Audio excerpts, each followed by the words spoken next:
Good morning, faithful listener. You are listening to the Bible Explained podcast, where the Bible gets explained. So grab your cup of coffee and stay tuned as we read through the book of Numbers.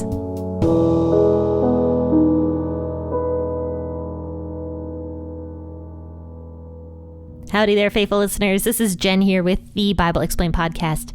And today we are going to be discussing Numbers chapter 31, verses 25 through 54 today. Finishing up the war between Israel and the Midianites, and we'll talk more about this as well. And excuse the background noise that you might be hearing right now. That is my husband mowing the lawn.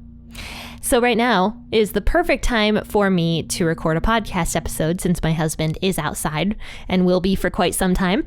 However, it might get loud now and then as my husband passes my window with the lawnmower. But all right, let's talk about Numbers 31, 25 through 54. I'll be reading out the WEB version of the Bible today.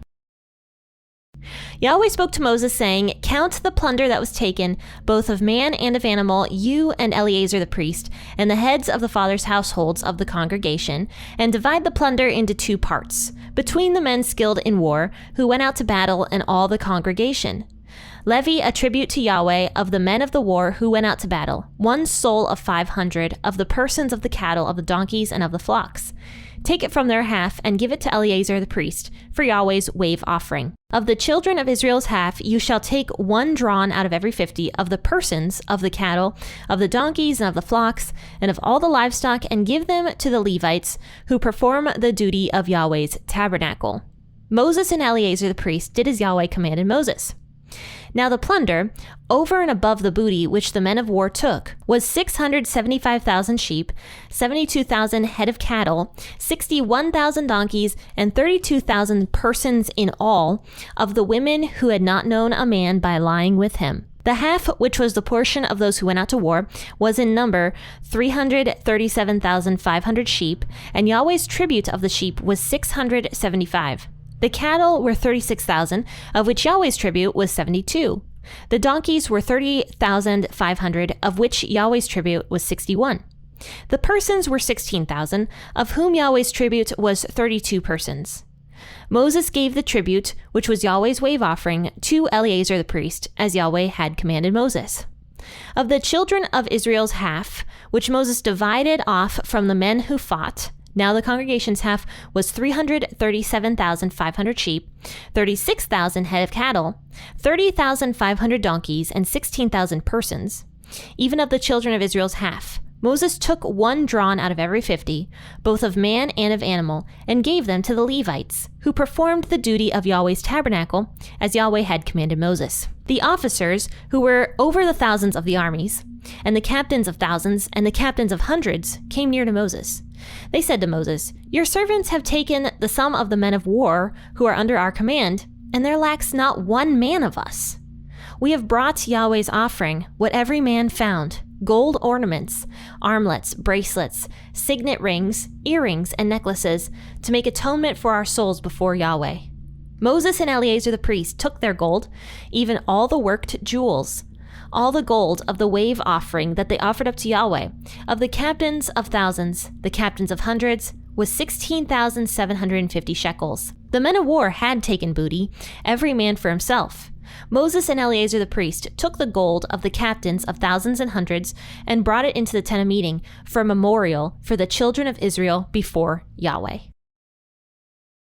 So on Monday, we learned about the war between the Israelites and the Midianites. The Midianites had caused the Israelites to sin very greatly because the men started chasing after the Midianite women who were pagans who followed after different gods and caused the men to go astray from Yahweh God. And so God ended up punishing all of Israel because of this, but now it was time for the Midianites to be punished. And this was, I believe, just one area of Midian. We know there was a lot of Midianites because Moses had married a Midianite woman from a different area, and later on we will see the Midianites popping up here and there as enemies to Israel. So not all Midianites were totally destroyed, but rather the people who directly caused the Israelites to sin.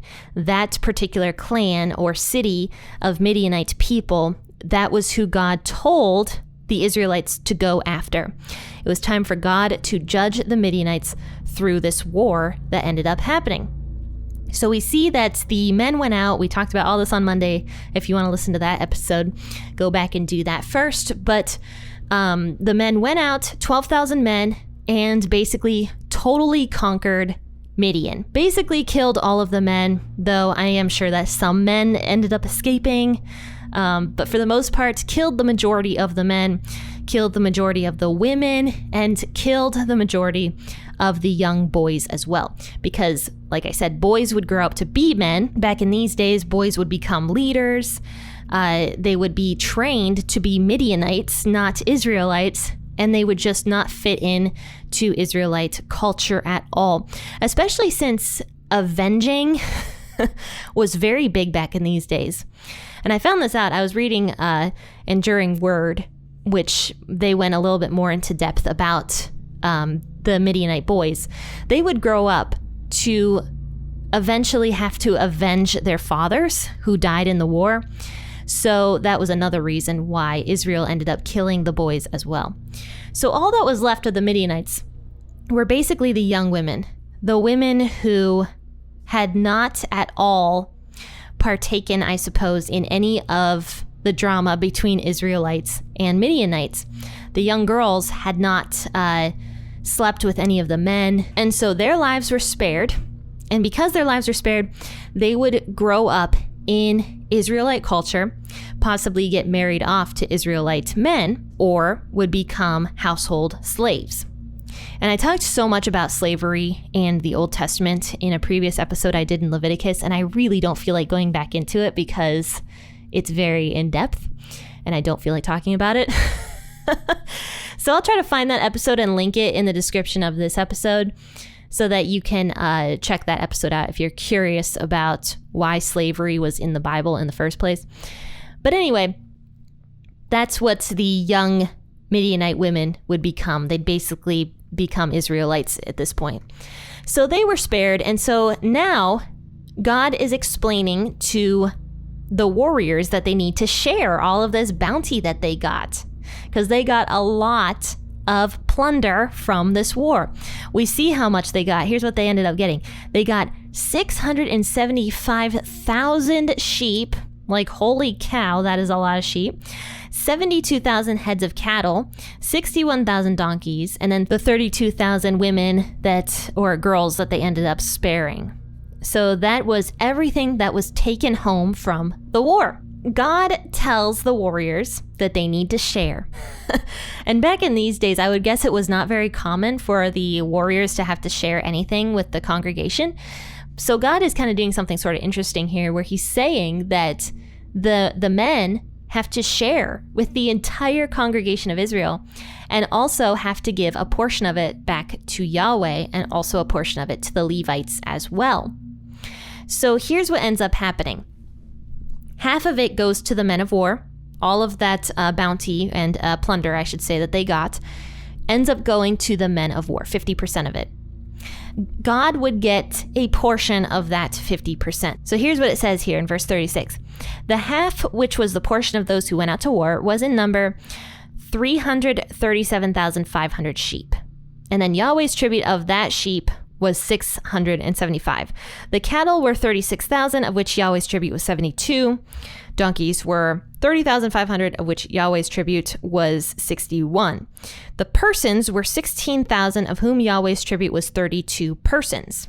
So the men who got the 50% of everything that was taken home from the war had to give a portion of it to Yahweh, and that actually included the young girls. 32 girls were given to God. And what that means is that they would go to become servants of the temple. And these young women would serve at the temple doing something. We know that that was allowed. We actually went pretty in depth on people who wanted to serve the temple. And these wouldn't just be servants. These would be people that would dedicate themselves to the service of the tabernacle as well. So of the young women, 32 of them ended up going to serve God's tabernacle, which really, those 32 women, I think, are the luckiest out of all of them. Okay, moving forward here, it says that the other half of everything was given to the congregation. Now, for the congregation's tithe of all of this, it says here that in verse 47, that Moses took 1 out of every 50, both of man and of animal, and gave them to the Levites. The congregation didn't give anything to Yahweh. It looks like just the 12,000 men who got half of the plunder. They were the ones that had to give to Yahweh. But the rest of the congregation of Israel, their half, some of it would end up going to the Levites. So that's how this was broken up here. Everyone kind of profited from this war. And the interesting thing about this is how much they profited, because 675,000 sheep is a lot of sheep. Like, holy moly, that's a lot of sheep, not to mention the cattle and the donkeys, and then the women as well. And whatever else they took, like gold, silver, which isn't specifically mentioned here. Like, the Israelites made out real good after all of this. This was kind of a miracle of God's provision to the Israelites. Possibly the Israelite men could have been very scared to have to go into this battle. I'm sure maybe they were. But God was on their side, and not only that, they totally 100% got provision from all of this. And that's just a story of life, I think. And I'm not trying to get cheesy here, I'm really not. But how often do we have to go through something scary and God uses it in the end to help us in some way? And I mean, I've known several times in my life where that's happened, where I certainly don't want to do something, but after I do it, after I go through it and it's over with, it ends up being a pretty good thing for me. I ended up glad that I went through it. And the big thing I always tell you guys is my job back in 2019 that I went through. That was the worst year of my entire life. And I am so glad I went through it. So glad. Because it brought me to where I am today. And had I not gone through that job, I really don't know where I'd be, honestly. I'd probably be a miserable whatever. But yeah, I mean, God helps us through things that are scary. And a lot of times he ends up using it as providing for us in the end, or giving us something that we really needed and didn't understand that we needed at the time. So all of this kind of, it sounds like to me, would just refresh the entire Israelite congregation. If they were getting low on cattle and on donkeys and on sheep, I mean, this would help them. Not to mention everything else that they ended up getting, because we see that they ended up getting gold and silver and bracelets and jewelry and all this beautiful stuff.